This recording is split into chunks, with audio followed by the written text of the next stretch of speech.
మొన్నటిదాకా తృణమూల్ కాంగ్రెస్ పార్టీకి అధినేతగా ఉండి, పశ్చిమ బెంగాల్‌కి 15 సంవత్సరాలు ముఖ్యమంత్రిగా పనిచేసి, లేటెస్ట్‌గా బెంగాల్‌లో జరిగినటువంటి ఎన్నికల్లో దారుణ ఓటమికి గురైన మమతా బెనర్జీ, కనీసం ఎమ్మెల్యేగా కూడా గెలవలేక ఓడిపోయిన మమతా బెనర్జీ, ఇప్పుడు కాక్రోచ్ జనతా పార్టీలో జాయిన్ అవుతారా?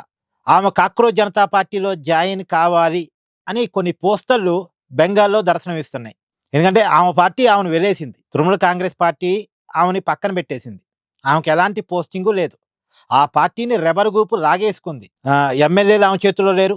ఎంపీలు ఆమె చేతుల్లో లేరు. ఈవెన్ పార్టీ కమిటీలు కూడా ఆమె చేతుల్లో ఏమీ లేవు. పేరుకి ఆ పార్టీలో సభ్యురాలుగా ఉన్నారంతే. ఆమెకి ఎలాంటి గుర్తింపు పార్టీలో లేదు. చివరికి పార్టీ కేంద్ర కార్యాలయాన్ని కూడా రెబెల్ గ్రూప్ తమ చేతుల్లోకి తీసేసుకుంది. ఇప్పుడు ఒంటరిగా పోరాటం చేస్తుంది మమతా బెనర్జీ. ఎవరన్నా ఉంటే ఒక నలుగురు, ఐదుగురు ఎమ్మెల్యేలు, ఇద్దరు, ముగ్గురు ఎంపీలు ఆమెతో ఉంటే ఉన్నారు గాక. వాళ్ళతో కలిసి ఒంటరి పోరాటం చేస్తుంది మమతా బెనర్జీ. ఆ పోరాటం చేసినా సరే, ఆమె పోరాటానికి పెద్ద కవరేజ్ కూడా లేదు. ఆమె మొన్న 21 తారీఖున అమరవీరుల ర్యాలీ పేరుతో చాలా పెద్ద హంగామా చేసే ప్రయత్నం చేసింది. బట్ ఆమె చేసిన ర్యాలీకి జనం రాలేదు. ఆమె చేసిన దానికి పెద్ద కవరేజు రాలేదు.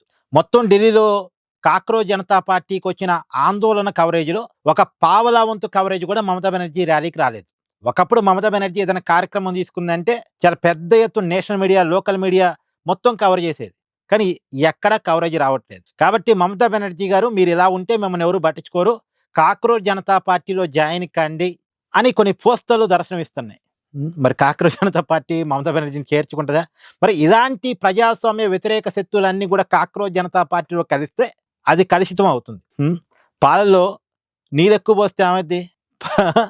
అట్నే అంటే కాక్రోచ్ జనతా పార్టీ పాలా కాదా అన్న కాడ ఇప్పటికే భిన్నాభిప్రాయం ఉంది. ఇప్పుడు ఈ నీళ్ళన్నీ పోయి కలిసాయనుకోండి, దేనికి పనికి రాకుండా పోతాయి. పాలులో ఈ నీళ్ళు కూడా కాదు, విషపు చుక్కలు. ఈ విషపు చుక్కలు పోయి ఆ పాలలో కలిసాయనుకోండి, ఆ పాలు తాగటానికి పనికిరావు. పారబోయటానికే పనికొస్తాయి. కాబట్టి మరి ఇగ వీళ్ళంతా జాయిన్ అవుతారా? అంటే పనికిరాని, ప్రజలు ఒప్పుకోని, ప్రజలు తిరస్కరించిన ఈ నాయకత్వం అంతా పోయి మళ్ళా కాక్రోజుల్లో కలిసిద్దా? చూడాలి. కానీ మమతా బెనర్జీకి కాక్రోచ్ జనతా పార్టీలో జాయిన్ కావటం మంచిది అనే కొన్ని పోస్టర్‌లు మాత్రం బెంగాల్‌లో దర్శనమిస్తున్నాయి.